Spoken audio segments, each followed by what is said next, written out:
Almost all enzyme are protein, है ना, almost all enzyme are protein. Almost word क्यों लिखा है इसका रीजन तो दिया हुआ है, पहले बता चुके हैं, है ना। There are some nucleic acid that behave like enzyme, and nucleic acid जहाँ पे लिखा है वहां पे तुमको बस एक एक्स्ट्रा वर्ड जोड़ देना है कि वो न्यूक्लिक एसिड क्या होगा, आरएन। और यदि इससे डीप यदि क्वेश्चन होगा तो वो आरएनए का कौन सा वेराइटी होगा, तो आरएनए का कितना वेराइटी होता है, तुम लोग को हम पढ़ाए थे ना, कितना वेराइटी होता है आरएनए का। आरएनए का 3 वेराइटी हम लोग को पढ़ना है, होता बहुत सारा है। कौन कौन, आर आरएनए और टी आरएनए और एम आरएनए, ठीक है। इसका नाम है मैसेंजर आरएनए। मैसेंजर आरएनए इसलिए क्योंकि इसमें मैसेज छुपा हुआ रहता है ना, कि प्रोटीन कैसा बनेगा। टीआरएनए का नाम है ट्रांसफर आरएनए, ये ट्रांसफर करता है किसको, अमीनो एसिड को। और राइबोसोमल आरएनए जो है ये स्ट्रक्चर के रूप में भी काम कर सकता है और एंजाइम के रूप में भी काम कर सकता है। मतलब ये तुम्हारा स्ट्रक्चरल आरएनए है, क्या नाम है ये, स्ट्रक्चरल आरएनए। और ये क्या है सर, ये है इंजाइमेटिक आरएनए, क्या है ये, इंजाइमेटिक आरएनए। तो हम ये पूछेंगे कि कौन सा न्यूक्लिक एसिड आरएनए, कौन सा आर आरएनए, आर आरएनए। कोई दिक्कत नहीं, आगे जाना। These are called ribozyme. याद करो राइबोसोम किस चीज से बनाता है, राइबोसोम आर आरएनए से। राइबोसोम किससे बनाता है, आर आरएनए से। One can depict an enzyme by a line diagram, ये बात हम पढ़ाए थे कि सर एंजाइम को हम किससे डिपिक्ट कर सकते हैं, किससे ड्रॉ कर सकते हैं, लाइन डायग्राम। लाइन डायग्राम मतलब सीधा एंजाइम का बाउंड्री को बना देंगे, ठीक है ना, आगे आना।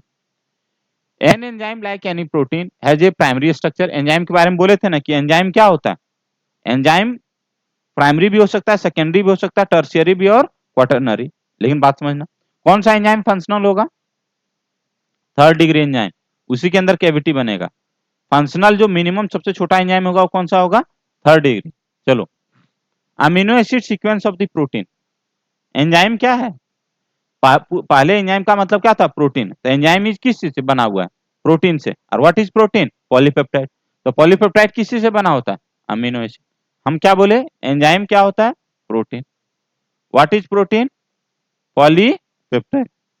पॉलीपेप्टाइड किस चीज से बना होता है, अमीनो एसिड। पॉलीपेप्टाइड किस चीज से बना होता है, अमीनो एसिड। कोई डाउट है क्या, नहीं। An enzyme like any protein has the secondary and the tertiary structure, ठीक है। सेकेंडरी का मतलब प्लेन, इसका मतलब क्या हो गया, प्लेन, पेपर जैसा, है ना। जैसे बोल रहे रस्सी जैसा जो स्ट्रक्चर है वो प्राइमरी है, रस्सी जैसा जो स्ट्रक्चर है, लाइन जैसा जो स्ट्रक्चर है वो क्या है सर, प्राइमरी स्ट्रक्चर, है ना। रस्सी को समेट के यदि हम कुछ बना दिए, खटिया पहले जमाने पुराने जमाने में बनता था ना, तो खटिया कैसे बनता था, रस्सी से ही ना, कोई दिक्कत नहीं। तो एक लेयर बना दिए रस्सी को उधेड़ के, तो ये तुम्हारा क्या हो गया सर, प्लेन। इसी को हम लोग क्या बोलते हैं सर, सेकेंड डिग्री स्ट्रक्चर। इसी को हम लोग क्या बोलते हैं, 1D। इसको क्या बोलते हैं, 2D। कोई दिक्कत नहीं। अब मान लेते हैं एक बेडशीट बनाए, तो बस बेडशीट मतलब वो खटिया जैसा जो बीच में बना वैसा ही हो गया। तो 4 बेडशीट मिला के घर, तो उस स्ट्रक्चर को हम लोग क्या बोलते हैं, प्लेन के बाद 3D स्ट्रक्चर, है ना। 3D स्ट्रक्चर को ही हम लोग क्या बोलते हैं, टर्शियरी। इसी को क्या बोलते हैं, टर्शियरी। इसे लिखते हैं अलग अलग नाम से। जैसे ये हो गया तुम्हारा टर्शियरी स्ट्रक्चर, एक वॉल, इसका ये दूसरा वाल, इसका ये तीसरा वाल, इसका ये चौथा वाल, इसका हो गया पांचवा वाल। अलग अलग वाल हो गया टर्शियरी स्ट्रक्चर का, कोई दिक्कत नहीं। When you look at the tertiary structure, figure 9.4 दिखाएंगे अभी, you will notice that backbone of the protein chain fold upon itself. क्या बात बोला कि प्रोटीन का जो चेन है उसका जो बैकबोन है वही आपस में क्या हो गया सर, फोल्ड। तो देखो मानते हैं प्रोटीन का चेन है, ये फोल्ड हो गया आपस में, तो फोल्ड होने के बाद ना सेकेंडरी और टर्शियरी स्ट्रक्चर बना, वही बात लिखा हुआ है, आगे आना। The chain crease cross itself. कपड़ा तुम्हारा जो बनता है वो कैसे बनता है, सिर्फ ऐसे स्ट्रेट स्ट्रेट रह जाता है कि उसमें क्रीस क्रॉस भी होता है, crease cross. And hence many crevices and pockets are made. अब इस केस में क्या होता है सर, बहुत सारा पॉकेट बन जाता है, ठीक है ना। जब आपस में फोल्ड हुआ तो बीच में क्या बन गया, स्पेस, पॉकेट, या फिर उसी को बोलते हैं क्रीविसेस। क्रीविसेस मतलब गड्ढा, कोई दिक्कत नहीं, खाली जगह। One such pocket is called active site. उसी में से कुछ पॉकेट का नाम क्या हो जाता है, एक्टिव साइट, कोई दिक्कत नहीं। जिस साइट पे कुछ काम नहीं होगा उस साइट को क्या बोल देंगे, इनएक्टिव साइट। बोला सर एक्टिव साइट एक ही साइट सबके लिए एक्टिव साइट है क्या, नहीं, एक हम बताए थे ना, एक गुफा होता है हाथी का, एक गुफा होता है बाघ का। क्या हाथी वाला गुफा में बाघ रह लेगा? मानते रह भी लेगा, लेकिन बाघ वाला गुफा में हाथी रह पाएगा? जा ही नहीं पाएगा। जैसे ये जो लिफ्ट है ना, यदि मानते हैं कोई डायनासोर है, उसको आना रहेगा ऊपर, आ पाएगा?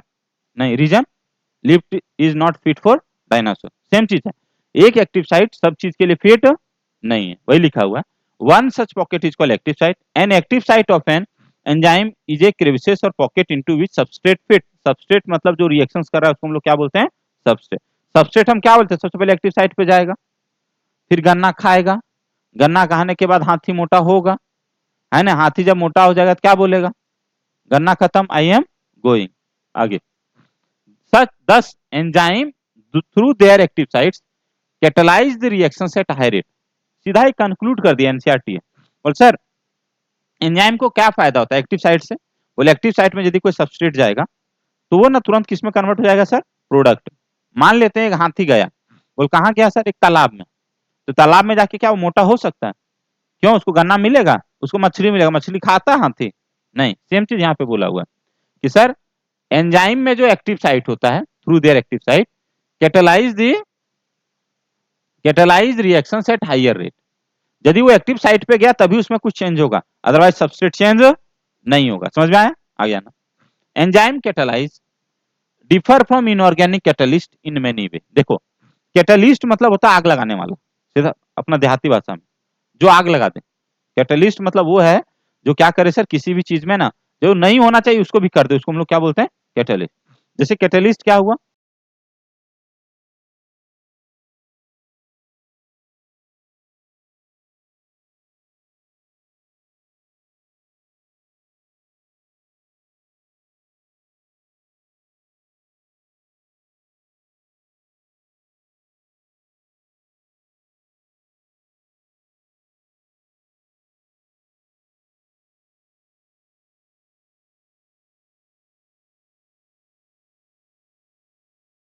लकड़ी है, लकड़ी जल्दी जलता है क्या?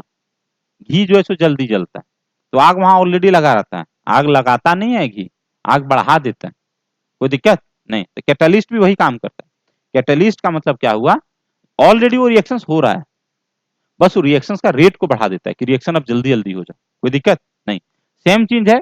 अब कैटलिस्ट दो टाइप का होता है, वो कैटलिस्ट जो हमारे बॉडी में पाया जाता है और वो कैटलिस्ट जो नॉन लिविंग में पाया जाता है। नॉन लिविंग के अंदर जो कैटलिस्ट होता है उसको बोलते हैं सिंपली कैटलिस्ट, और हमारे बॉडी में जो कैटलिस्ट होता है उसको हम लोग क्या बोलते हैं? एंजाइम या एंजाइम कैटलिस्ट। कोई दिक्कत नहीं। सुनना सर बात हम क्या बोले बाबू? हम बोले कैटलिस्ट। कैटलिस्ट किसको बोलते हैं सर? जो आग लगा दे कि आग बढ़ा दे? बढ़ा दे। कोई दिक्कत नहीं।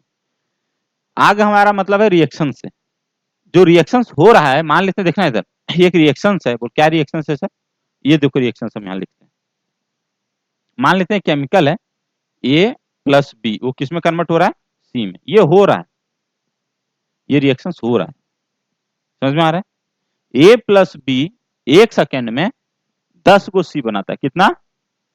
10 सी पर सेकेंड।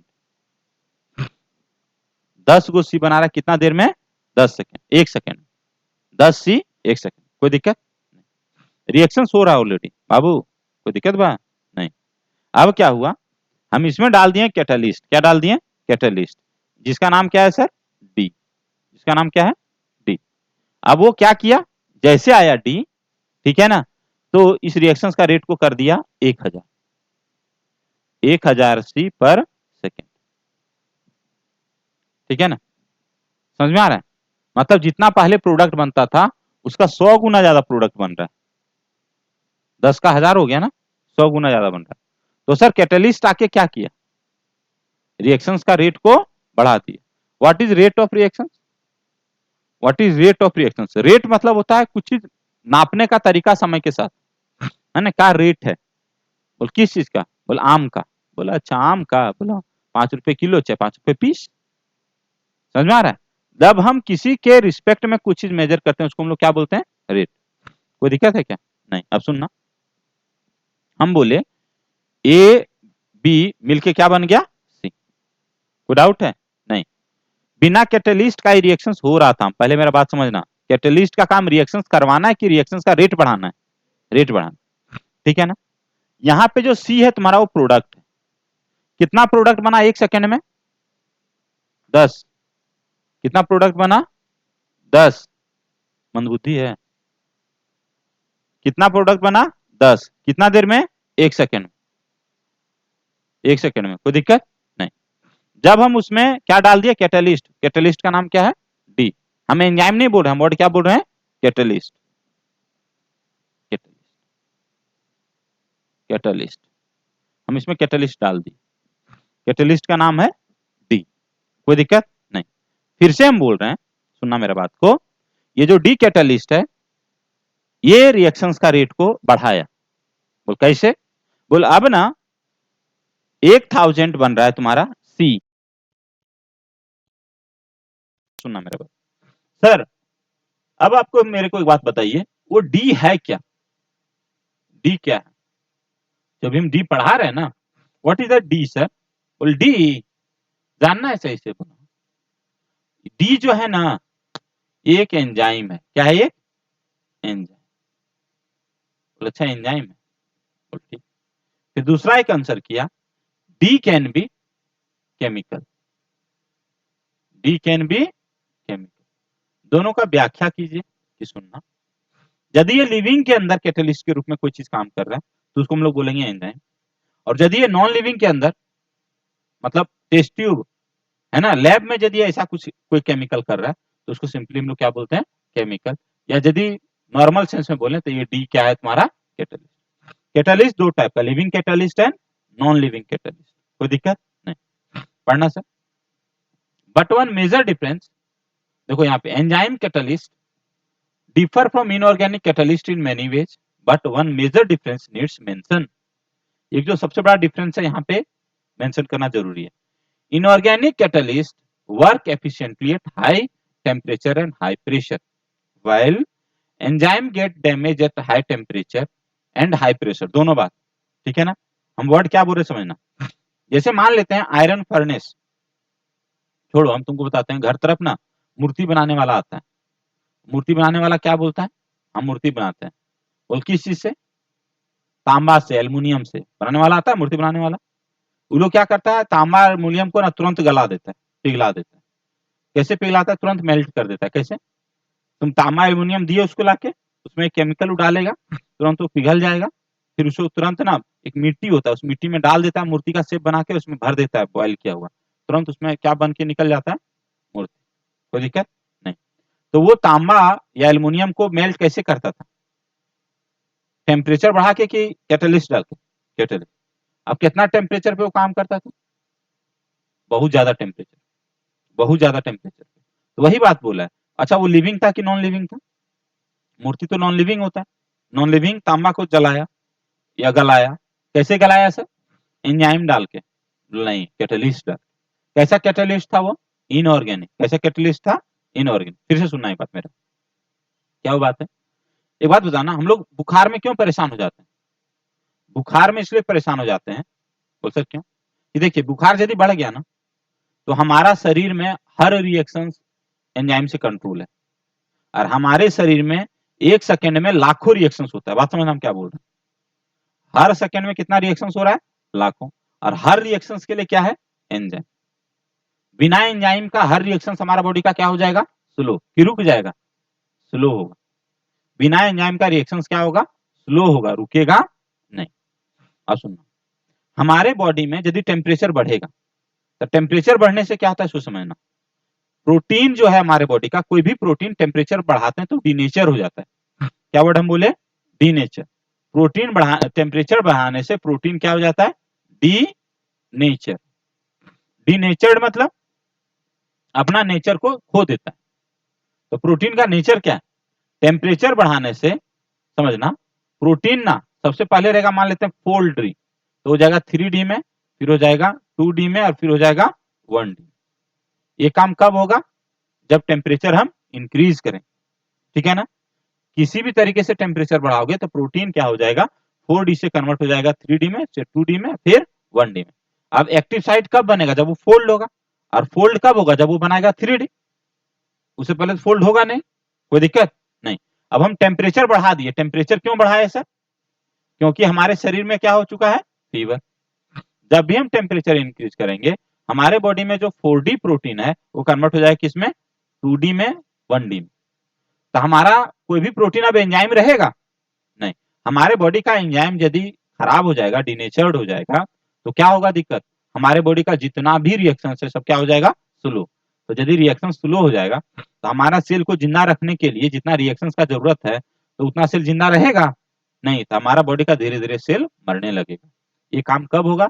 जब हमारे को क्या हो जाएगा? फीवर। फीवर मतलब टेम्परेचर। तो तुम्हारा मेन टारगेट क्या होगा? फीवर को क्या करें? कम करें, ताकि हमारे बॉडी का जो है एंजाइम डिनेचर ना हो। डिनेचर मतलब समझ में आ गया? चलो, तो फीवर कम करना क्यों जरूरी समझ में आया? फीवर हमारे शरीर के लिए अच्छा है। क्यों अच्छा है सर? यदि टेम्परेचर हाई होगा तो बहुत सारा बैक्टीरिया और वायरस अपने आप मर जाएगा। हमारा बॉडी टेम्परेचर क्यों बढ़ाता है? अरे भाई तुम कहां से घुसा हमारे शरीर में? बोल घुस गए। बोल का है? बोल मेरा मन है ना, पानी पूरी खाया था तुम, है ना, मच्छरदानी नहीं लगाया था, ठीक है। तुम्हारे बॉडी में जो बैक्टीरिया या वायरस घुसा है ना, या फंगस जो घुसा, उसको मारने के लिए तुम्हारा शरीर टेम्परेचर बढ़ाया। लेकिन तुम्हारा शरीर क्या प्लान बनाया? क्या इसको जला के मार देंगे, है ना, भुंजिया भात खा जाएंगे बना के इसको?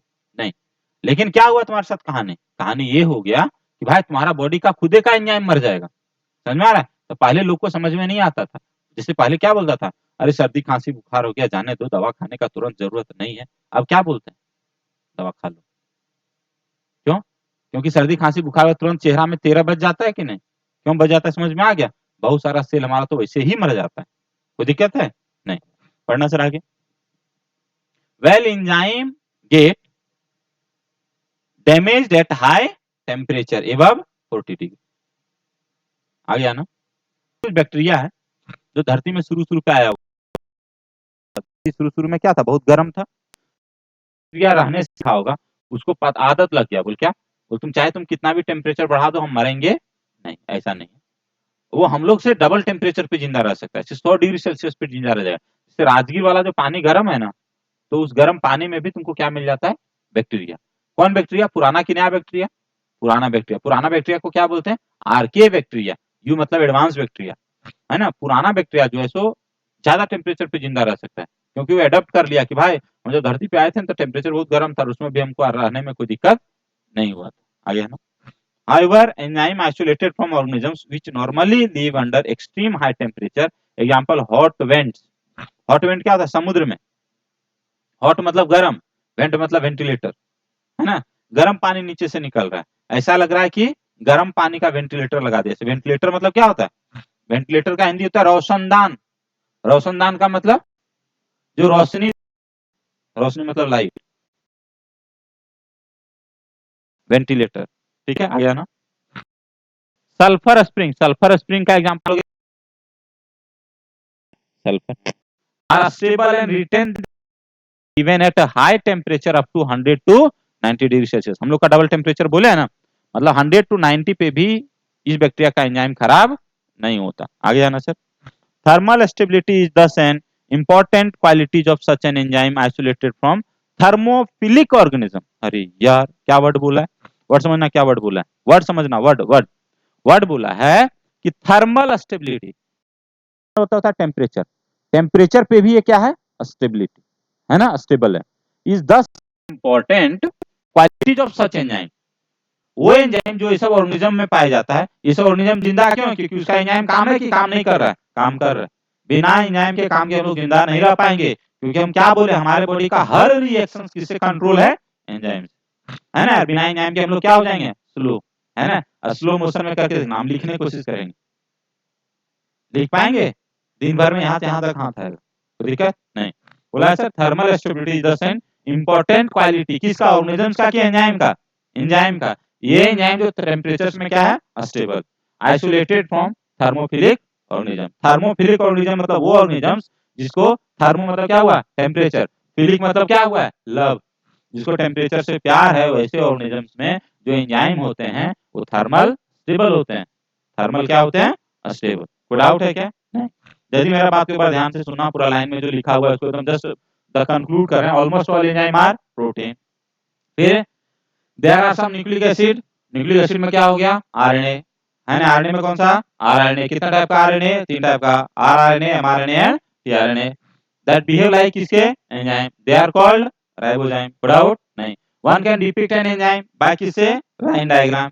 अच्छा एंजाइम क्या क्या हो सकता है, एंजाइम होता क्या है प्रोटीन, प्रोटीन का कौन सा स्ट्रक्चर प्राइमरी, प्राइमरी को क्या बोलते हैं 1D, 1D को क्या लिखते हैं 1 डिग्री, है ना। चलो उसके बाद क्या है सर, प्राइमरी स्ट्रक्चर मतलब क्या हुआ sequence of amino acid, sequence of amino acid. फिर क्या है an enzyme like any protein has the secondary and the tertiary structure. कोई डाउट नहीं।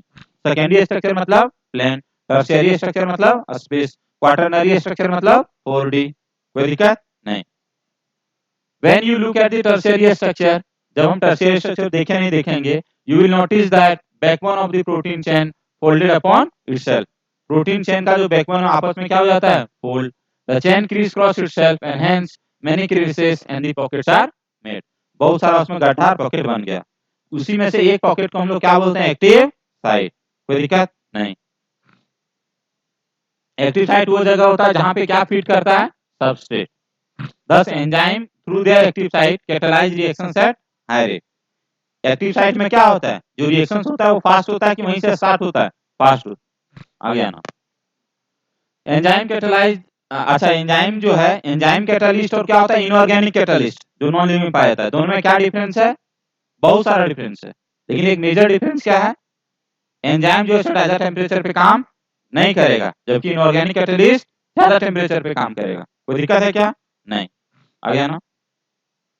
Well, enzyme get damaged at high temperature, है ना। एंजाइम आइसोलेटेड फ्रॉम कुछ organisms जिसको हम लोग क्या बोलते हैं थर्मोफिलिक ऑर्गेनिज्म, है ना।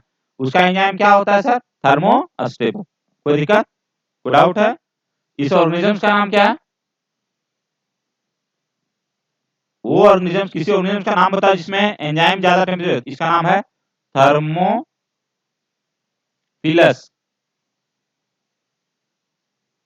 Aquaticus, thermophilus aquaticus, thermophilus aquaticus, thermophilus aquaticus. जल्दी से लिख लो। इसमें कोई डाउट है इतना पारा में।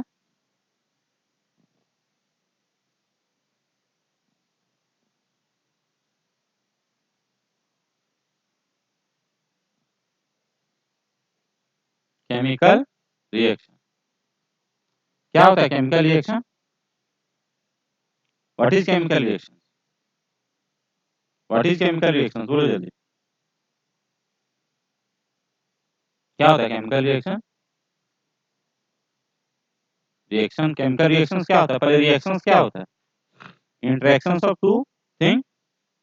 केमिकल रिएक्शंस का मतलब what is chemical, what is chemical जो पीरियोडिक टेबल में वो केमिकल है। What is chemical reactions periodic table का कुछ भी चीज या उससे बना कुछ भी चीज जो आपस में क्या करे एक्सचेंज करे इलेक्ट्रॉन और प्रोटॉन का, है ना, या एटम का, उसको हम लोग क्या बोलते हैं केमिकल रिएक्शन। कोई दिक्कत नहीं। Chemical reactions can be inside the living and outside of living. ठीक है ना। सबसे पहला बात तुमको क्या जानना है chemical, what is chemical. Chemical क्या होता है anything made up of elements of periodic table, जो पीरियोडिक टेबल के एलिमेंट से बना है उसको हम लोग क्या बोलेंगे सर केमिकल। कोई भी चीज जो पीरियोडिक टेबल के एलिमेंट से बना है उसको हम लोग क्या बोलेंगे केमिकल। कोई डाउट है नहीं। तो एक केमिकल जैसे हो गया मानते हैं सोडियम, और दूसरा केमिकल हो गया ऑक्सीजन, तीसरा केमिकल हो गया H2O, सब केमिकल। कोई दिक्कत कोई डाउट है नहीं। फिर केमिकल रिएक्शंस क्या हो गया सर, जब दो केमिकल आपस में इलेक्ट्रॉन का एक्सचेंज करने लगे, इलेक्ट्रॉन का शेयर करे या प्रोटॉन का एक्सचेंज करे या प्रोटॉन का शेयर करे, कोई दिक्कत, या इलेक्ट्रॉन को प्रोटॉन से एक्सचेंज करे नेगेटिव चार्ज को पॉजिटिव चार्ज से एक्सचेंज करे, उसको हम लोग क्या बोलते हैं केमिकल रिएक्शन। यही बात बोला है। What do you understand, what do you understand, how do you understand these enzyme. इस एंजाइम को तुम कैसे समझोगे, कैसे समझेगी एंजाइम को। एंजाइम को समझने के लिए केमिकल रिएक्शंस पढ़ाया गया। क्या है sir? Let us first understand a chemical reactions. Chemical compound undergo two type of changes.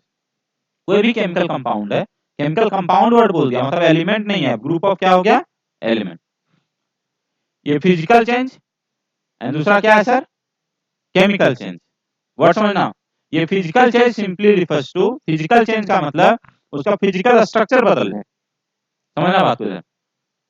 Physical change का मतलब ये वाटर मॉलिक्यूल है और दूसरा वाटर मॉलिक्यूल, इसके बीच में जो जगह है, स्पेस है, वो यदि स्पेस कम हो गया तो ये फिजिकल चेंज है। स्पेस कम हो गया ना, या स्पेस बहुत ज्यादा बढ़ जाए, ये भी क्या हो गया सर? तुम्हारा फिजिकल चेंज। तो what is physical change? Physical change simply means there will be no exchange of atoms, there will be no exchange of atoms, there will be no exchange of electron, there will be no exchange of proton, simply there will be change in the bond length. कोई दिक्कत नहीं। It leads to change in the state, that may be liquid. Water के case में थोड़ा exception है, liquid सबसे dense होता है। फिर डेंस क्या होता है सर? सॉलिड। फिर क्या होता है सर? गैस। गैस को क्या बोलते हैं? वाटर के गैस को वाटर वेपर। चलो, सुना नहीं है? ऐसे कर लो, ठीक है। चलो, फिजिकल चेंज का मतलब क्या हुआ? शेप एंड साइज चेंज करेगा। कोई दिक्कत नहीं। पानी के बोतल में पानी रख दो, उसका शेप बोतल का शेप का होगा, लेकिन एक काम करो, उसको जमा दो और बोतल को हटा दो, अब उसका शेप बोतल का शेप रहेगा, लेकिन that is due to its own nature, है ना? हाँ, अपने खुद के नेचर के कारण उसका शेप है वो बोतल वाला, है ना? अब उसको बोतल का वहां रखने का जरूरत नहीं है। और गैस वाटर वेपर का शेप क्या होता है sir? Shape of the vessels in which water vapour is present. आ गया ना? Change in shape without breaking of bond, वही बात ना लिखा है सर, बिना बॉन्ड ब्रेक किए जो कुछ होगा। बॉन्ड लेंथ बढ़ा, बॉन्ड छोटा बड़ा होगा, लेकिन बॉन्ड ब्रेक नहीं होगा। मतलब सर एक आइडिया दे दिया मेरे को। बोल, क्या आइडिया दे दिया? कि सर बॉन्ड का ब्रेक कब होगा? ब्रेकिंग ऑफ बॉन्ड होगा तुम्हारा किसमें सर? ब्रेकिंग ऑफ बॉन्ड किसमें होगा सर? तुम्हारा केमिकल रिएक्शन। केमिकल रिएक्शन में बॉन्ड टूटेगा और बॉन्ड बनेगा। केमिकल रिएक्शंस में क्या होता है समझना, केमिकल रिएक्शंस में होता है, क्या होता है सर? कुछ भी हो सकता है, या तो न्यू बॉन्ड फॉर्मेशन होगा, न्यू बॉन्ड का क्या हुआ सर? फॉर्मेशन, या ओल्ड बॉन्ड जो है वो क्या होगा सर? ब्रेक होगा, या दोनों एक साथ होगा, कुछ भी हो सकता है। कोई दिक्कत नहीं? कोई डाउट है क्या?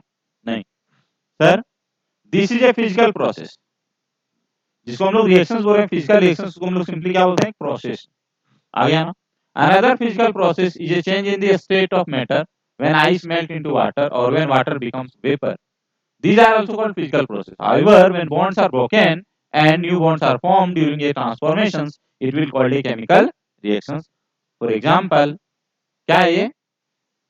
Ba मतलब बेरियम हाइड्रोक्साइड, नहीं, सल्फ्यूरिक एसिड से रिएक्ट करेगा। क्या बोला? Barium sulphate plus water. यहाँ पे क्या हुआ? इसका बॉन्ड टूटा कि नहीं? बेचारा अलग हो गया। इसका बॉन्ड टूटा कि अलग रहा? टूट गया। कोई दिक्कत नहीं। क्या हुआ सर? ऊपर वाला जो रिएक्शन है कैसा? ऑर्गेनिक है कि inorganic? Inorganic chemical reaction. Simply इसमें हुआ क्या है सर? इसमें हुआ क्या है? ये दोनों अलग हो गया, ये दोनों अलग हो, कोई दिक्कत नहीं। अब नेक्स्ट एग्जांपल है जो हमारे शरीर के अंदर होता है, लिविंग के अंदर होता है। Similarly hydrolysis of starch. Starch किस चीज से बना रहता है? स्टार्च किस चीज से बना रहता है? ग्लूकोज। पढ़ाए थे ना? स्टार्च किस चीज से बना रहता है? ग्लूकोज। अब ये ग्लूकोज के बीच में जो बॉन्ड होता है कैसे टूटेगा? हम पढ़ाए थे ना, वाटर को पहले तोड़ो। ये वाटर कैसे टूटेगा? H में और OH में, एक H इधर और एक OH इधर, तो क्या बन जाएगा? दो ग्लूकोज। कोई दिक्कत नहीं। ये जो बॉन्ड टूटा किसके कारण? वाटर के टूटने के कारण, इसलिए इसका नाम क्या पड़ गया? हाइड्रोलिसिस। हाइड्रोलिसिस हुआ किसका? पानी का, लेकिन बेचारा पानी खुद तोड़ के किसको तोड़ दिया? ग्लूकोज, स्टार्च को, दो ग्लूकोज में या बहुत सारा ग्लूकोज में, इसलिए इसका नाम पड़ा hydrolysis of starch into glucose. Is an organic chemical reaction. ये कैसा है? Organic inorganic? ऑर्गेनिक। ऑर्गेनिक क्यों? लिविंग के अंदर हो रहा है, कोई दिक्कत नहीं। Rate of physical and chemical process refers to the amount of product form per unit time. Rate हम किससे मेजर करते हैं, कितना प्रोडक्ट बन रहा है कितने समय में, इसी को लिखा है rate of product form per unit time. आ गया ना। It can be expressed as rate equal to change in product, मतलब पहले प्रोडक्ट मानते हैं 10 था, अभी बन गया 15 एक सेकंड में, तो कितना प्रोडक्ट बना, चेंज कितना हुआ 5 ना, 10 से 15 5 ना, और समय कितना 1 सेकंड, तो वही लिखे पहले हो रहा था 9:10, अभी हो रहा है 9:11, तो टाइम कितना चेंज हुआ 1, है ना, तो 5/1। कोई दिक्कत, तो रेट हम किससे मेजर करते हैं, प्रोडक्ट में कितना चेंज हुआ उससे। डाउट है क्या, नहीं, लिख लो जल्दी इससे, क्या क्या लिखना है sir. What is chemical anything made up of element of periodic table। ठीक है, केमिकल रिएक्शंस में क्या होगा, न्यू बॉन्ड फॉर्मेशन होगा, ओल्ड बॉन्ड का क्या होगा ब्रेकेज। केमिकल रिएक्शंस पढ़ लिए, कोई दिक्कत। हाइड्रोलिसिस ऑफ स्टार्च लिख लेना, हाइड्रोलिसिस ऑफ स्टार्च का मतलब पहले पानी टूटेगा फिर वो स्टार्च के बॉन्ड को तोड़ेगा। हाइड्रोलिसिस ऑफ स्टार्च का प्रोडक्ट क्या होता है, ग्लूकोज।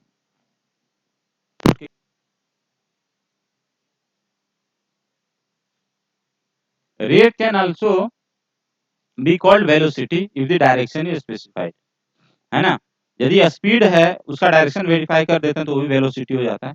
यहाँ पे भी वर्ड वेलोसिटी यूज करते हैं, इनडायरेक्टली ये भी स्पीड ही मेजर कर रहा है कि किस स्पीड से रिएक्शन हो रहा है ना, लेकिन यहाँ पे इस स्पीड को हम लोग क्या बोलते हैं, रेट। व्हाट इज रेट,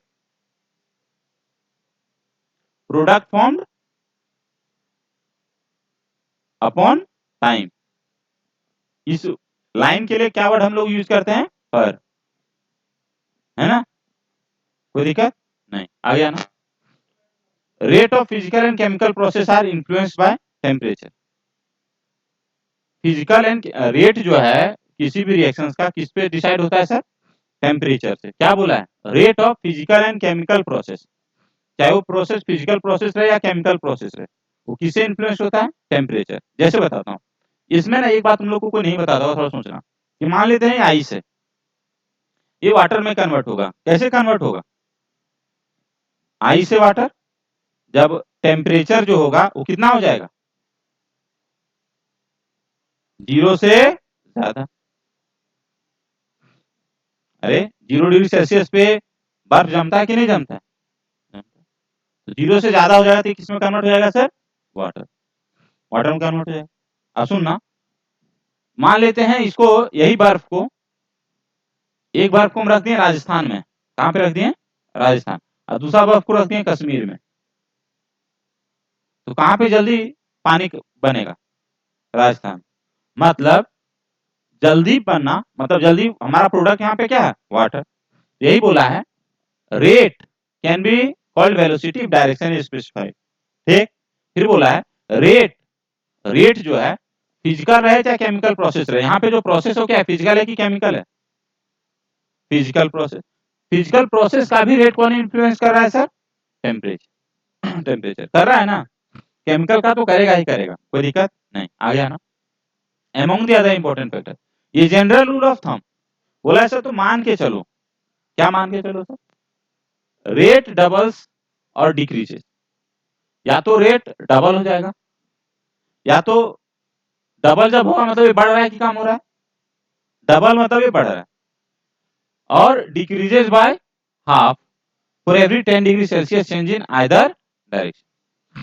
मान लेते हैं कोई रिएक्शन हो रहा है, सुनना इधर, ए प्लस बी बन के क्या बन रहा है सर, सी, ठीक है ना, हमारा टेम्परेचर कितना है, मान लेते हैं 40, ठीक है ना, optimum temperature, this is the optimum temperature. Optimum मतलब समझ आ रहा है, मतलब ए प्लस बी, थोड़ा सोचना, ए प्लस बी बन रहा है सी, ए प्लस बी बन रहा है सी, 3 केस हमारे पास हो गया, कोई दिक्कत नहीं, समझना बात। ये जो हमारा टेम्परेचर है 40 है, ये टेम्परेचर हमारा है 50, ये टेम्परेचर है हमारा 30। 40 हमारा वो टेम्परेचर है जब रिएक्शन मैक्सिमम हो रहा है, ठीक है ना। और कैसे सर, हमारे यहाँ प्रोडक्ट बना 100, कितना बना प्रोडक्ट, यदि 10 डिग्री सेल्सियस कम करेंगे तब हमारा क्या होगा सर, प्रोडक्ट हमारा कितना बनेगा 50, ठीक है ना, कोई दिक्कत नहीं। लेकिन इसके बाद यदि हम टेम्परेचर बढ़ाएंगे, ठीक है ना, क्योंकि हमारा यहाँ पे 40 क्या है सर, ऑप्टिमम टेम्परेचर, क्या है, optimum optimum temperature. Optimum temperature वो टेम्परेचर होता है जिस टेम्परेचर पे हमारा रिएक्शन क्या होता है, मैक्सिमम रेट से प्रोसीड करता है, मैक्सिमम वेलोसिटी।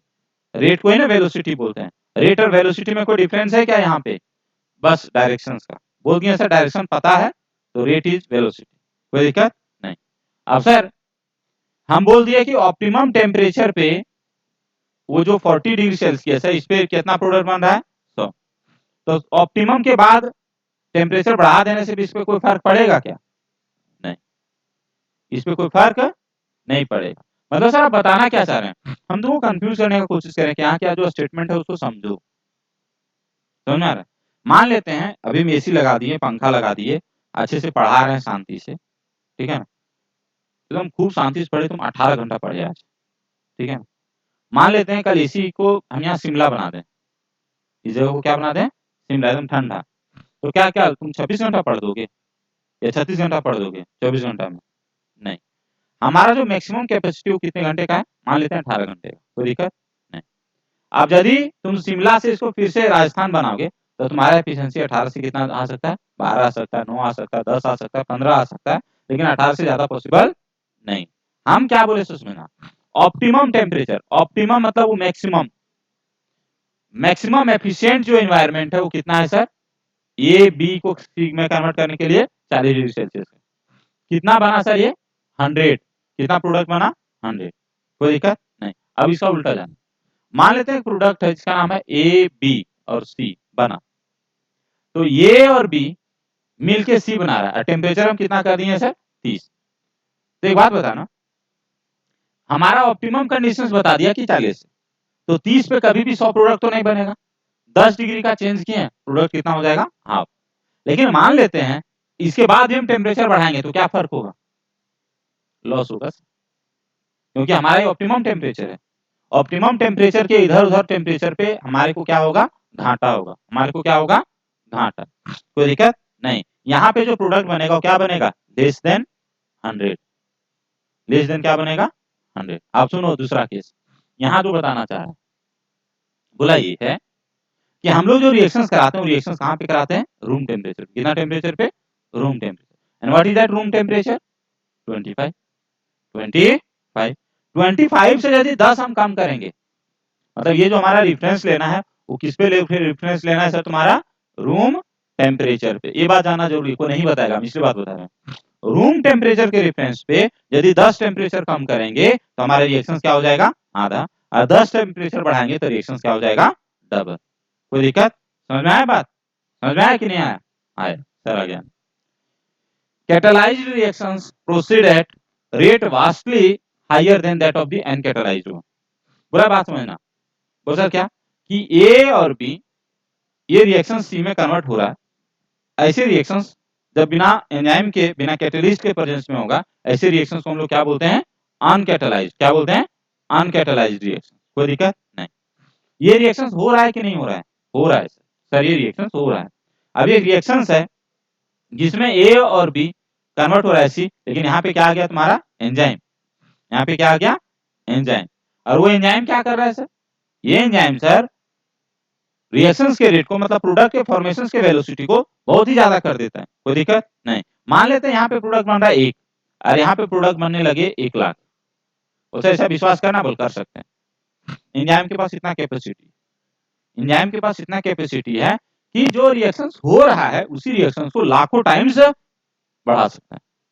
कोई दिक्कत नहीं। क्या लिखा है sir, when an enzyme catalyse reactions are observed, the rate would be vastly higher than the same but uncatalyzed reactions.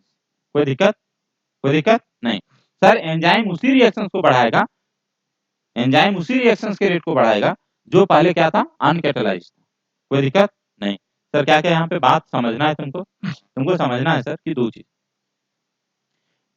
क्या समझना है सर, कि सर टेम्परेचर का असर होता है रिएक्शंस पे, बोल हाँ, बोल क्या रिएक्शंस होता है कि सर ये पहले देख लीजिए कि जो अभी रिएक्शंस का टेम्परेचर है वो कैसा है, रूम टेम्परेचर है कि ऑप्टिमम टेम्परेचर, रूम टेम्परेचर है कि ऑप्टिमम टेम्परेचर। ऑप्टिमम टेम्परेचर वो टेम्परेचर होता है जो रिएक्शंस के लिए सबसे अच्छा होता है ना। यदि ऑलरेडी सबसे अच्छा टेम्परेचर पे है तो सर टेम्परेचर बढ़ाओ या टेम्परेचर कम करो, रिएक्शंस का रेट क्या हो जाएगा, रिएक्शंस का रेट क्या होगा, कम, रिएक्शंस का रेट क्या होगा, डिक्रीज, रिएक्शंस का वेलोसिटी क्या होगा, डिक्रीज। यदि ये रूम टेम्परेचर पे है बाबू तो रूम टेम्परेचर में क्या होगा, इंक्रीज करेंगे 10 डिग्री सेल्सियस, इंक्रीज होगा वेलोसिटी, डिक्रीज करेंगे 10 डिग्री सेल्सियस, डिक्रीज होगा वेलोसिटी, है ना। कितना कितना इंक्रीज होगा, कितना, डबल, डिक्रीज कितना होगा, हाफ। कोई दिक्कत नहीं, जल्दी से लिखो, हो गया, लिख लिया।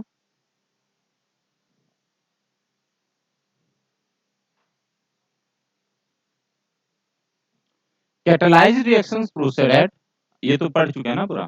चलो एक रिएक्शंस का एग्जांपल है, वो रिएक्शन जो हमारे बॉडी में भी होता है, CO2 और H2O, है ना, किसमें कन्वर्ट होता है, H2CO3, है ना। ये रिएक्शन तुम्हारा ऑलवेज काम आएगा, चाहे ये तुम्हारा हमारे बॉडी में CO2 का ट्रांसपोर्ट का बात हो, या हमारे बॉडी में यदि ऑक्सीजन का कमी होता है ना, तो बोलता है, ये बताता है हमारे बॉडी को कि भाई ऑक्सीजन का कमी हो रहा है, बोल कैसे, बोल ये कन्वर्ट हो जाता है H+ और HCO3 माइनस, और ये H+ हमारे बॉडी में एक कुछ एरिया है जिसको बोलते हैं chemo sensitive trigger zone, CTZ area, ठीक है ना, chemo sensitive trigger zone.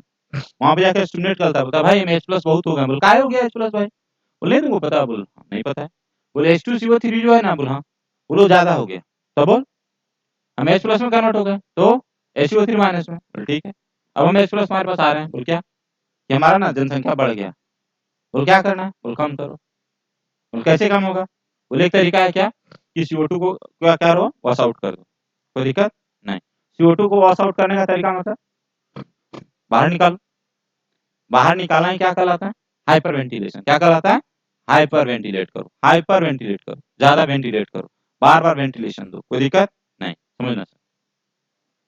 Carbon dioxide reaction किया वाटर के साथ, ये रिएक्शंस बिना एंजाइम के भी होता है, बनाया कार्बनिक एसिड, ठीक है ना। अब क्या हुआ सर, फर्दर ये रिएक्शन हुआ एक एंजाइम के प्रेजेंस में, जिसका नाम क्या है, कार्बनिक एनहाइड्रेज। कार्बनिक एनहाइड्रेज जो एंजाइम है ना, ये अपने आप में बहुत क्लासिकल एंजाइम है, पढ़ना इसके बारे में। In absence of any enzyme this reaction is very slow, reaction is not absent, reaction is slow with about 200 molecules of H2CO3 being formed NR। क्या बात बोला सुषमा कि सर 200 मॉलिक्यूल बना कितने देर में, 1 आवर में, 1 आवर मतलब कितना सेकेंड, 60 सेकेंड, अच्छा 360 सेकेंड, अरे नहीं पता था, कोई दिक्कत नहीं, कोई डाउट है क्या, नहीं, मतलब ये हुआ कि 3600 सेकेंड में कितना बना, 200 H2CO3, कोई दिक्कत नहीं, फिर जाना आगे। By using the enzyme present within the cytoplasm, अब क्वेश्चन ये आएगा कि एक एंजाइम है वो कहाँ पे रहेगा, कौन सा टेस्ट ट्यूब में, नहीं रहेगा, क्योंकि ये एंजाइम है, और एंजाइम कहाँ पे रहेगा, लिविंग के अंदर, तो लिविंग के अंदर रहेगा, तो लिविंग के अंदर कहाँ पे, साइटोप्लाज्म में, साइटोप्लाज्म में तो समझ में आ गया, न्यूक्लियस और सेल मेम्ब्रेन के बीच में, ये न्यूक्लियर मेम्ब्रेन और ये सेल मेम्ब्रेन, अरे ऐसा क्या बोल रहे हैं सर, ये न्यूक्लियर मेम्ब्रेन और ये प्लाज्मा मेम्ब्रेन, अच्छा प्लाज्मा मेम्ब्रेन, इसके बीच में क्या है सर तुम्हारा, साइटोप्लाज्म। इस साइटोप्लाज्म में क्या पाया जाएगा सर तुम्हारा, एक एंजाइम जिसका नाम क्या है, कार्बनिक एनहाइड्रेज, कोई दिक्कत है नहीं, आप सुनना sir. The reactions speed dramatically, अरे ड्रामा हो रहा है क्या, हाँ क्या हुआ सर, क्या ये 6 लाख मॉलिक्यूल बन रहा कितने देर में, एवरी सेकेंड, 6 लाख मॉलिक्यूल बना, सोचो थोड़ा, कितना देर में सर, 1 सेकेंड में, 1 सेकेंड में, 1 सेकेंड में कितना, 6 लाख, कोई दिक्कत नहीं। तो हम एक एक नियम छोड़ा वाला करेंगे, क्या एक नियम है सर, यूनिटरी मेथड, कि सर बोल क्या कि 1 सेकेंड में, बोल उल्टा, तो सर क्या करना है, हम ये बोल रहे हैं कि पहले 6 लाख मॉलिक्यूल 1 सेकेंड में, तो यहाँ पे बता 1 सेकेंड में कितना मॉलिक्यूल बनेगा, यहाँ पे 3600 सेकंड में 200, तो 1 सेकंड में 200 बटा 3600 बनेगा कि नहीं? कोई डाउट है? नहीं। तो सर 1 सेकंड में बन रहा है यहाँ पे 6 लाख और 1 सेकंड में वहां पे कितना बन रहा है? 200 बटे 36। तो कितना गुना हो गया रिएक्शन फास्ट? देखो इधर 2 जीरो कट गया, 2 जीरो यहाँ, और ये क्या हो गया? 18, 18 छक 78 से पढ़े हो? क्या जीरो सर? 5 zero, 5 zero. क्या हुआ सर? सुन लेना, 5 जीरो और है 2 जीरो, 7 जीरो, चलो 6 जीरो करते हैं। 6 जीरो को हम लोग क्या बोलते हैं? मिलियन। रिएक्शन कितना गुना फास्ट हो गया? 10 मिलियंस टाइम, 10 मिलियंस गुना फास्ट हो गया, है ना? 1 सेकेंड में जो रिएक्शन हो रहा है वो कितना गुना फास्ट हो गया? 10 मिलियन। यही बात यहाँ लिखा हुआ देखना, being formed every second, these enzyme has accelerated the reactions by about 10 million times। यही बात नहीं लिखा हुआ, कैलकुलेशंस कर दिया भाई, बहुत लोग कैलकुलेट करते रह जाता है ना? वैसे बायोलॉजी वाला का कैलकुलेशन बहुत फास्ट होता है। क्यों? क्योंकि उसको सब चीज रटा हुआ होता है दिमाग में कि कैसे कैलकुलेट करना। कोई दिक्कत? मैथ वाला सोचेगा तो ना कैलकुलेट करेगा, बायोलॉजी वाला क्या होता है 10 कैलकुलेशन रहता है अपने दिमाग में रखता है, भाई कैलकुलेशन पंगा लेगा, ऐसे बोलता है नहीं। आगे देखो, the power of enzyme is incredible. अब बताओ व्हाट इज दिस एंजाइम, है ना? तू अपना बाइक चला रहा है धकेल के, कितना स्पीड से धकेल के 10 के, दौड़ता कितना स्पीड से? तुमको दौड़ने बोले कितना स्पीड से दौड़ेगी? 5 किलोमीटर 1 घंटा में, हाँ दौड़ सकते हैं। अब बाइक चलाओ कितना स्पीड में चलाओगे? 200 से ज्यादा नहीं। कितना गुना फास्ट हुआ? 5 गुना 40 इक्वल टू 200, 40 गुना फास्ट। कितना गुना फास्ट हुआ? 10 गुने 10 लाख। मिलियन मतलब क्या होता है? 10 लाख। 10 गुने 10 लाख मतलब 1 crore. 1 crore times reaction fast हो गया, है ना? तुम अभी 1 के स्पीड से चलो ऐसे ऐसे करके, ठीक है ना? 1 घंटा में कितना किलोमीटर? 1 किलोमीटर, है ना? और 1 घंटा में तुम कितना किलोमीटर चल जा? 1 करोड़ किलोमीटर। तो उसको चंद्रमा पहुंचने में कितना देर लगेगा? चंद्रमा का स्पीड कितना है? 3 करोड़ किलोमीटर, है ना? अरे यार 3 सेकंड में चंद्रमा, है ना? कुछ ऐसा एंजाइम डिस्कवर कर दे जो चंद्रमा पर पहुंचा दे 3 सेकंड में, कितना अच्छा बात होगा नहीं? चलो कार्बनिक एनहाइड्रेट से सीख सकते हैं कुछ। आगे आना, बोला है there are thousands of types of enzyme. एक एंजाइम के हजारों टाइप का एंजाइम, हजारों टाइप का। कोई डाउट है क्या? नहीं। फिर क्या बोला? ईच कैटालाइजिंग ये यूनिक केमिकल और मेटाबॉलिक रिएक्शन, और हर एंजाइम के लिए अलग अलग रिएक्शन। हर एंजाइम के लिए क्या है? अलग, और हर रिएक्शंस के लिए अलग अलग एंजाइम है। कितना बड़ी बात है, सोचो हमारे बॉडी में कितना भगवान डिजाइन करके बनाया होगा। यार इतना रिएक्शंस, बोल हाँ, बोल उतना हमको एंजाइम बनाना पड़ेगा, बोल हाँ, और वो भी एंजाइम अच्छे से बनाना है, बोल हाँ। मान लो एंजाइम गड़बड़ हो जाएगा तो बीमारी, एक एंजाइम गड़बड़ होगा तो बीमारी, कभी कभी एक एंजाइम खराब होने से तुम मर जाओगे। हाँ आ गया ना सर? ये multi step chemical reaction. Chemical reactions क्या होता है सर? बहुत सारे रिएक्शंस पढ़ाए थे ना, जिसको बोलते हैं रिएक्शंस पाथवे या मेटाबॉलिक पाथवे। उसमें एक स्टेप होता है कि मल्टीपल स्टेप? ग्लाइकोलाइसिस में 10 स्टेप होता है ना। आ गया ना? When each of the step is catalyzed by same enzyme complex और different enzyme is called metabolic path। क्या वर्ड बोला है सुनना इधर, ए क्या वर्ड बोला है सुनना इधर, एग्जांपल बता रहे हैं। बोला है कि ग्लाइकोलाइसिस सर, बोल हाँ, बोल कितना स्टेप में होता है सर? पायरुविक एसिड तक 10 स्टेप। कितना स्टेप में? 10 स्टेप। हर स्टेप में लिविंग का रिएक्शन है, हर स्टेप के लिए क्या होगा सर? एंजाइम होगा कि नहीं होगा? होगा। क्या बोला है सर? बड़ा बात समझना, बोल क्या बोला है?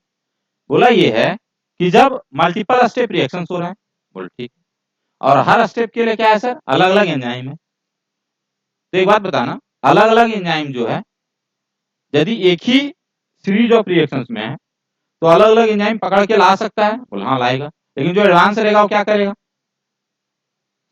साइकिल बनाने वाला जो है वो क्या करता है, तुम जब जाती है तब पेचकस खरीद के लाता है कि एक डब्बा उठा के ले आता है, बोलता है हम एक बार बैठ गए, बोला बोल यहीं साइकिल बना के उठेंगे।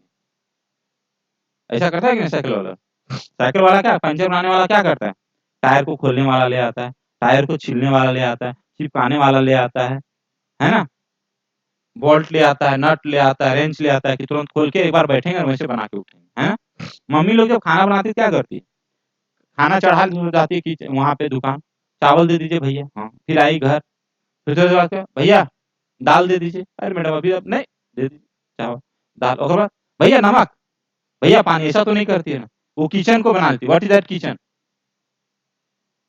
Kitchen, what is kitchen, kitchen एक हमारा कॉम्प्लेक्स हो गया, और उस कॉम्प्लेक्स में उसके बाद सब एंजाइम प्रेजेंट है, सब एंजाइम प्रेजेंट है, ठीक है ना। मान लेते हैं एक घुमंतु भेड़िया लोग है ना, घूमने वाला भेड़िया, भेड़िया, ठीक है ना, वो क्या करता है सर, कुछ कुछ लेके रखता है, कुछ कुछ चीज अलग अलग जगह से जमा करता है, कोई दिक्कत नहीं। यही सेम बात लिखा है कि जब बहुत सारा स्टेप में रिएक्शन होता है तो हो सकता है कि जितना भी रिएक्शन है उसको एक ही एंजाइम कॉम्प्लेक्स से कैटेलाइज कर लिया जाएगा, मतलब एक ही एंजाइम कॉम्प्लेक्स के पास हर टाइप के पास रिएक्शंस कराने का क्या रहेगा उसमें कैपेसिटी। या फिर समझना मेरा बात, क्या बात समझना है कि सर एक ही, हम बताए थे एक ही पहाड़ में सब टाइप का गुफा, या अलग अलग गुफा अलग अलग पहाड़ में, ठीक है ना, मतलब 10 स्टेप में रिएक्शन हो रहा है तो 10 रिएक्शंस के लिए एक ही प्रोटीन का चेन है, उसमें सब एंजाइम सब्स्टिट्यूट उसमें जाके एंट्री कर सकता है। तो उसके लिए क्या वर्ड बोला देखना, ये multi step chemical reactions, multi step अंदर बहुत सारा स्टेप में रिएक्शंस होगा। When each of the step is catalysed by same enzyme, मान लेते हैं कि जहां पे हर स्टेप अलग अलग एंजाइम से कैटेलाइज हो रहा है, लेकिन सब एंजाइम आपस में क्या है सर, मिला हुआ है, तो उसको हम लोग क्या बोल देंगे, एंजाइम कॉम्प्लेक्स। उसको वर्ड बोला है same enzyme complex. Enzyme complex का मतलब बहुत सारा एंजाइम का मिक्सचर, अच्छा। और different enzyme is called metabolic pathway. Metabolic pathway क्या होता है, सीरीज ऑफ रिएक्शंस को हम लोग बोलते हैं मेटाबॉलिक पाथवे। मेटाबॉलिक पाथवे में तुम्हारा जो समझने लायक चीज है, मेटाबॉलिक पाथवे में हर स्टेप के लिए हो सकता है अलग अलग एंजाइम।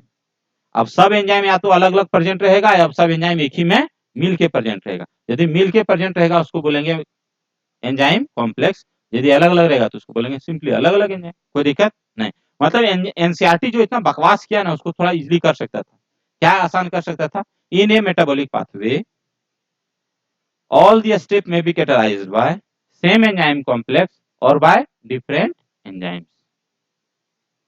समझ में आता है, असली समझने में आसानी होता है, कोई दिक्कत नहीं। सर लिख लो जल्दी, चलें।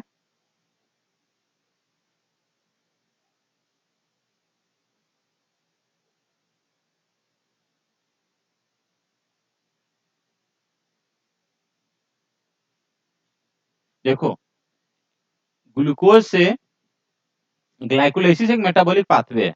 मेटाबॉलिक पाथवे क्यों है, क्योंकि ग्लूकोज से 10 स्टेप में क्या बनता है तुम्हारा, पायरुविक एसिड, ठीक है, in which glucose become pyruvic acid through 10 different enzyme catalyzed metabolic reactions। When you study respirations in chapter 14, you will study these reactions। At this stage, you should know that this very metabolic pathway with one or two additional reactions give rise to variety of metabolic end product। बड़ा सुंदर बात बोला है, क्या सुंदर बात बोला है समझना लास्ट में, है ना, रिस्पिरेशन वाला कॉन्सेप्ट लगा दिया कि देखो ये जो मेटाबॉलिक पाथवे है इसमें एडिशनल यार एक या दो रिएक्शन से हम जोड़ देंगे, इसमें ऐड करते हैं रिएक्शन पायरुविक एसिड के बाद वाला। तो एक पाथवे में तुम्हारा बनता है CO2, H2O और ATP। ये पाथवे होता है ऑक्सीजन के प्रेजेंस में, जब ऑक्सीजन रहेगा तब, ठीक है ना। हमारे मसल्स में ऑक्सीजन के अब्सेंस में इसमें बन जाता है लैक्टिक एसिड। क्या बन जाता है, lactic acid plus energy, lactic acid plus energy. और फंगस में इसी रिएक्शन से बनता है इथेनॉल। क्या बनता है, इथेनॉल। क्या बनता है, इथेनॉल। कोई दिक्कत नहीं। तो वही बात बोला है कि सर यहां से यहां तक जो था ये था मेटाबॉलिक पाथवे। अरे मेटाबॉलिक पाथवे दो तरीके से कंट्रोल होगा, या तो कंट्रोल होगा एंजाइम कॉम्प्लेक्स, या फिर होगा different multiple enzyme, different multiple enzyme. कोई दिक्कत, कोई डाउट है, आगे जाना कि सर अभी जो एंड चीज पढ़े वो क्या पढ़े, ये जो तुम पढ़े ना, ये एडिशनल और अलग अलग मेटाबॉलिक प्रोडक्ट बना, तो अलग अलग मेटाबॉलिक प्रोडक्ट बना ना, CO2 बना, H2O बना, ATP, if this reaction occurs in presence of oxygen, कोई दिक्कत नहीं। हमारे मसल्स में इन absence of ऑक्सीजन है ना, या decrease supply of oxygen, there will be conversion of pyruvic acid to lactic acid, कोई दिक्कत नहीं। Sir in fungus there will be conversion of pyruvic acid to ethanol, कोई दिक्कत नहीं। अरे बात तुमको पढ़ना है रेस्पिरेशन वाले चैप्टर, कोई दिक्कत नहीं। आगे जाना सर, क्या लिखा? In our skeletal muscles under anaerobic conditions, मतलब एनारोबिक मतलब एनएरोबिक मतलब absence of oxygen, lactic acid is formed. Under normal aerobic conditions pyruvic acid is formed, ये गलत बात। Under normal conditions pyruvic acid जो बना, ये पायरुविक एसिड बना है CO2 और H2O में प्लस ATP में, कोई दिक्कत नहीं। आगे इन ईस्ट ड्यूरिंग फर्मेंटेशन, ईस्ट मतलब फंगस हुआ है ना, चलो। The same pathway leads to the production of ethanol alcohol, hence in different conditions different products are possible। कोई डाउट है क्या? कोई डाउट है? कोई डाउट है? नहीं, बस ये लिख लेना कि सर पायरुविक एसिड से क्या क्या होता है। पायरुविक एसिड से कितना पाथवे है सर? 3 पाथवे, जल्दी से लिख लो पाथवे, है ना, जल्दी से चले, लिख लिया। अब देखो, how do enzyme bring about such high rate of chemical conversion. भाई एंजाइम के पास क्या जादू आ गया जो इतना केमिकल रिएक्शन फास्ट कर देता है? यदि जादू आ गया भाई, ड्रामा हो रहा है, तो ड्रामा करता कैसे, ये जानना जरूरी है ना। कि सर एंजाइम तो फास्ट करता है रिएक्शंस को, ये प्रूफ है, हम लोग देख चुके हैं, है ना, ये मजाक नहीं है, सच वाली बात है ना, इम्प्रैक्टिकल चीज नहीं, प्रैक्टिकल चीज है, कोई दिक्कत नहीं। तो ये करता कैसे है ना, we should focused about that point, है ना, करता कैसे देखो। How do enzyme brings about such high rates of chemical conversion, कैसे केमिकल का कन्वर्शन इतने फास्ट तरीके से करता है, ठीक समझना। टू अंडरस्टैंड दिस, इसको समझने के लिए we should first study enzyme a little more, थोड़ा एंजाइम को हमको ज्यादा पढ़ना पड़ेगा जो हम पढ़ा चुके हैं। You have already understood the idea of N active site, तुम लोग एक्टिव साइट के बारे में पढ़ लिए। What is active site? Sir enzyme, बोल हाँ। एंजाइम देख रहे हैं ना सर? बोल हाँ। बोला सर हमारा जो सबस्ट्रेट है ये है, हमारा सबस्ट्रेट क्या है? ये हमारा क्या है? एंजाइम। एंजाइम का ये लाइन डायग्राम है, क्या ये? लाइन डायग्राम, कोई दिक्कत नहीं। एक्टिव साइट किधर है? सर ये साइट है, ये क्या है? साइट है, ये साइट है, ये तुम्हारा साइट है। ये एक्टिव साइट है कि नहीं? होगा सर, इसके लिए नहीं, इस सबस्ट्रेट के लिए एक्टिव साइट नहीं, सबस्ट्रेट के लिए एक्टिव साइट नहीं। क्यों सर? अरे इसका शेप तो देखो ना कैसा है। अच्छा, इस सबस्ट्रेट के लिए एक्टिव साइट नहीं। सर बोल क्या? ये वाला देखिए सर, एंजाइम देख रहे हैं, अब बताइए सर, ये वाला क्या है? ये हो गया तुम्हारा एक्टिव साइट। अरे सिंपली क्या है सर? साइट। यदि बोले एक्टिव साइट, बोल हाँ सर, देखिए ये वाला सर प्रोडक्ट, ये वाला सबस्ट्रेट, इसके लिए क्या हो गया? Active site. कोई दिक्कत है क्या? कोई डाउट है? नहीं, सुनना बात को। We have already understood the idea of active site. Active site वो साइट होता है जहां पे सबस्ट्रेट बाइंड कर सकता है। एक्टिव साइट वो साइट होता है जहां पे सबस्ट्रेट बाइंड कर जाएगा, जो सबस्ट्रेट उस पे बाइंड करेगा उसका वो एक्टिव साइट होगा। सब सबस्ट्रेट के लिए सब साइट एक्टिव साइट नहीं होगा, कोई दिक्कत नहीं। आगे आना सर। केमिकल और मेटाबॉलिक कन्वर्शन, केमिकल और metabolic conversion refer to a reaction. Chemical conversions का मतलब एटम मॉलिक्यूल्स और इलेक्ट्रॉन्स का यदि चेंज हो उसको बोलेंगे केमिकल, है ना। यदि यही केमिकल रिएक्शन हमारे बॉडी में हो तो उसको हम लोग क्या बोलते हैं? Metabolic conversion. इसी को हम लोग वर्ड क्या बोलते हैं? Reaction. Chemical which is converted into product is called a substrate. यदि ये केमिकल प्रोडक्ट में कन्वर्ट हो जाए तो उस केमिकल का नाम क्या हो जाता है? सबस्ट्रेट, है ना। सबस्ट्रेट प्रोडक्ट बनने से पहले जो केमिकल था उसको हम लोग क्या बोलते हैं? सबस्ट्रेट। सबस्ट्रेट वो केमिकल है जो क्या बनाया? प्रोडक्ट। समझ में आया? आ गया। Hence enzyme that is protein, that is protein क्यों बोला कि भाई अभी भी मत भूलो कि 99.99% एंजाइम जो क्या है? प्रोटीन। अच्छा, with 3 dimensional structure includes an active site. Word emphasise किया है, वर्ड क्या एम्फेसाइज किया है यहाँ पे कि भाई प्रोटीन जिसका 3 डायमेंशनल स्ट्रक्चर है उसी के अंदर पॉसिबल है क्या बनाने का, एक्टिव साइट, है ना। 3 डायमेंशनल से छोटा प्रोटीन कभी भी एक्टिव साइट नहीं बनाएगा। मतलब प्रोटीन हो गया 1D, 2D, 3D और 4D। 3D में क्या रहेगा सर, एक्टिव साइट। 4D में क्या रहेगा, एक्टिव साइट। 3D 4D जब कन्वर्ट हो जाए 1D में, इसी प्रोसेस को हम लोग क्या बोलते हैं, डीनेचुरेशन। इसको हम लोग क्या बोलते हैं, डीनेचुरेशन। कोई दिक्कत नहीं। सर क्या बोले, convert a substrate into product, symbolically this can be depicted as substrate to product. आ गया ना। It is now understood that substrate S has to bind the enzyme at the active site within a given cleft or the pack. कोई दिक्कत नहीं। Sir the substrate has to diffuse, पहले लिखो इसको जल्दी से, क्या लिखे, 1D से 2D, 2D से 3D, 3D से 4D बनेगा। इसको मैं 3D के पास क्या होगा, एक्टिव साइट, 4D के पास क्या होगा, एक्टिव साइट, क्योंकि 4D किससे बना है, 3D से। फिर क्या लिखे हैं सर, फिर क्या लिखे हैं, डीनेचुरेशन। डीनेचुरेशन का मतलब 4D का 3D में बन जाना, या 2D में बन जाना, या फिर 1D में बन जाना। कोई दिक्कत नहीं। सर ये क्या लिखे हैं कि एंजाइम के अंदर साइट होगा, all site are not active site, all site are not active site. सब साइट एक्टिव साइट नहीं होता, all site are not active site. चलें, कोई दिक्कत। हाइपर वेंटिलेट करते समय ध्यान रखो क्या ऑक्सीजन जा रहा है, ऑक्सीजन निकल रहा है, बस that's all. It will take some time but it will get resolve, है ना। डाइट को लो रखो, उतना खाओ जितना तुम्हारे शरीर को जरूरत है, इतना मत देखो, खाने के लिए जियो या जीने के लिए खाओ, ये सोच लेना।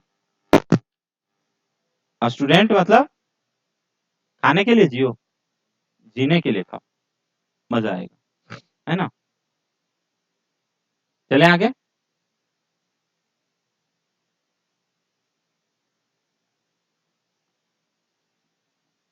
There is thus an obligatory formation of ES complex। हम वर्ड क्या बोले समझना, देखो इधर, ये तुम्हारा है एंजाइम, क्या ये एंजाइम, ये एंजाइम है।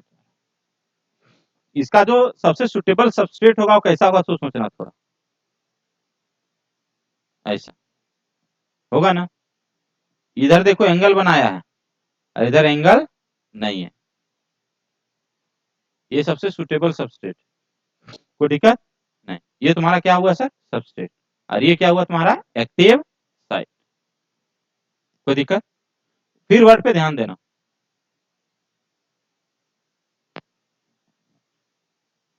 एन ऑब्लिगेटरी फॉर्मेशन, ऑब्लिगेटरी मतलब मस्ट, ऑब्लिगेट मतलब मस्ट, फैकल्टेटिव मतलब temporary. Obligatory formation of ES complex, enzyme substrate complex. ये जो कॉम्प्लेक्स बना, इधर देखना, ये जो कॉम्प्लेक्स बना, ये बना एंजाइम सबस्ट्रेट कॉम्प्लेक्स। ये हो गया तुम्हारा सबस्ट्रेट और ये हो गया तुम्हारा क्या, एंजाइम, कोई दिक्कत नहीं। एंजाइम सबस्ट्रेट कॉम्प्लेक्स जब तक नहीं बनेगा तो एंजाइम किसी रिएक्शंस में कुछ कर नहीं पाएगा। Obligatory formation, there will be obligatory formations of enzyme substrate complex, ये क्वेश्चन आएगा कभी ना कभी, ठीक है ना। There will be obligatory formations of enzyme substrate complex. कोई डाउट है क्या, नहीं, आगे जाना। E stand for enzyme and this complex formation is transient phenomenon. हम पढ़ाए थे, ये टेम्परेरी फेनोमेनन है। हम बताए थे ना एग्जांपल कि गुफा है, उसमें हाथी जाएगा, उसमें गन्ना हुआ रखा हुआ रहेगा, गन्ना को खाएगा, मोटा होकर बाहर निकल जाएगा। तो वहां गुफा में एंट्री मारा होगा, रॉयल एंट्री हो, ठीक है ना। फिर गन्ना खा रहा होगा चोर जैसा, है ना, फिर आराम से बिना बिल दिए हुए निकल लिया, ठीक है ना। तो जाना, आना और खाना ये टेम्परेरी चीज है, कोई दिक्कत। परमानेंट चीज ये है कि वहां पे एंजाइम है और वो बाहर में हाथी है, कोई दिक्कत। पहाड़ के अंदर गुफा है, वो परमानेंट है, हाथी भी है, वो भी परमानेंट है। ये है भूखा हाथी और एगो पेट भरा हुआ हाथी, कोई दिक्कत नहीं। ये एक हमारा यहाँ पे सबस्ट्रेट है, दूसरा हमारा यहाँ पे क्या है, प्रोडक्ट। सेम चीज यहाँ पे लिखा है कि सर दिस कॉम्प्लेक्स फॉर्मेशन, जो एंजाइम के साथ सबस्ट्रेट मिला, तो शुरू में एंजाइम क्या बोला, इस सबस्ट्रेट आ जाओ, पहले धीरे से एंजाइम बोला, अरे आ गया, बोला बैठो है भाई, तो थोड़ा बॉन्ड बना होगा, ए सबस्ट्रेट अच्छे से फिट हो जा भाई, थोड़ा सा बॉन्ड बना, थोड़ा सा बॉन्ड बना, अल्टीमेटली सबस्ट्रेट को किस में कन्वर्ट कर दिया, प्रोडक्ट। अब प्रोडक्ट बना तो एंजाइम क्या बोला, निकम्मा, तुमको कितना मेहनत से प्रोडक्ट बनाए थे, है ना। बाद तुम सोचना थोड़ा शुरू शुरू में क्या होता होगा, एक एंजाइम, सुनना देखो इधर, ये तुम्हारा एक एंजाइम है, ये एंजाइम, और ये तुम्हारा सबस्ट्रेट, ठीक, ये क्या है, सबस्ट्रेट, ये क्या है तुम्हारा एंजाइम, और मान लेते हैं ये सबस्ट्रेट कन्वर्ट हो जा रहा है ये प्रोडक्ट में, इस प्रोडक्ट में, इस प्रोडक्ट में, तो क्या हुआ होगा, थोड़ा सोचना, थोड़ा दिमाग लगाना, अपने से सोचना कि सर सबसे पहले ये जब सबस्ट्रेट गया होगा तो केमिकल, तो ये केमिकल जब यहाँ पे गया होगा इस जगह पे, ये एक्टिव साइट में, तो कुछ ना कुछ बॉन्ड बनाया होगा, ये बॉन्ड बनाया होगा ना, इसी को हम लोग क्या बोल दिए, एंजाइम सबस्ट्रेट कॉम्प्लेक्स। तो शुरू में ज्यादा बॉन्ड बना होगा कि कम बॉन्ड, कम, फिर धीरे धीरे बॉन्ड बढ़ा होगा, फिर उसको किसमें कन्वर्ट कर दिया, ये गोल वाला स्ट्रक्चर, कोई दिक्कत। अब जब गोल वाला स्ट्रक्चर में कन्वर्ट किया, तो हो सकता है ऐसा प्रोडक्ट बना जिसके पास इससे कोई बॉन्ड बनाने का मतलब नहीं रह गया, जो हमारा एंजाइम है वो एंजाइम प्रोडक्ट जब बना लिया ऐसे करके, तो ये क्या बोल रहा है, अरे यार हमको तुमसे कोई मतलब नहीं, मतलब यहाँ पे कोई बॉन्ड दिख रहा है नहीं, तो प्रोडक्ट वहां पे रह पाएगा कि वहां से निकल जाना पड़ेगा, निकल जाना, इज्जत ही नहीं मिल रहा है उसको, भाग निकम्मा, है ना, कोई इज्जत नहीं, है ना। तो सर इसका जाना और फिर इसमें बनना और फिर यहाँ से निकलना, इसके बीच में सर हजारों ये स्टेप हुआ होगा, हर स्टेप सर किसके कारण हुआ, एंजाइम और सबस्ट्रेट मिलके किया, इसीलिए उसका नाम क्या पड़ा, enzyme substrate complex.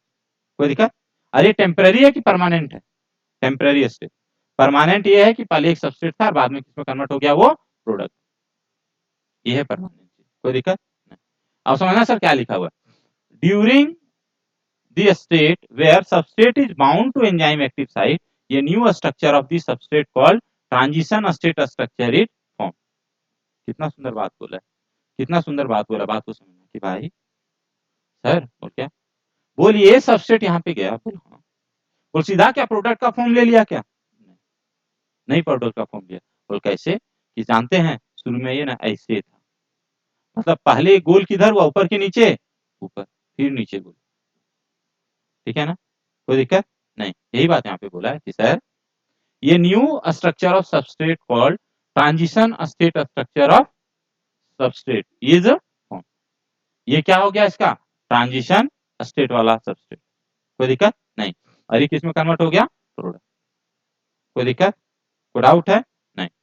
Sir very soon after the expected bond breaking and making is completed, substrate में ना बहुत सारा केमिकल बॉन्ड बनाते हैं और तोड़ते हैं, दोनों करते हैं, केमिकल रिएक्शंस क्या होता है, जब एक सबस्ट्रेट में, सबस्ट्रेट एक होता है कि दो होता है कि बहुत सारा हो सकता है, बहुत सारा, जब सबस्ट्रेट को हम प्रोडक्ट में कन्वर्ट करते हैं तो बॉन्ड क्या होता है, ब्रेक होता है, या बॉन्ड का क्या होता है, फॉर्मेशन होता है, तो ये सब काम कहाँ होगा, एक्टिव साइट के अंदर, एक्टिव साइट के कहाँ होगा, अंदर। जब एक्टिव साइट के अंदर बहुत सारा बॉन्ड ब्रेक होता है या बहुत सारा बॉन्ड बनता है, product is release from the active site, कोई दिक्कत नहीं। In other words the structure of substrate gets transform into the structure of product, substrate किस में कन्वर्ट हो जाएगा, प्रोडक्ट, कोई दिक्कत नहीं। Sir the pathway of this transformations must go through so called transition state structure, substrate से सीधा product नहीं बनेगा, उससे पहले क्या बनेगा, ट्रांजिशन स्टेट, कोई दिक्कत।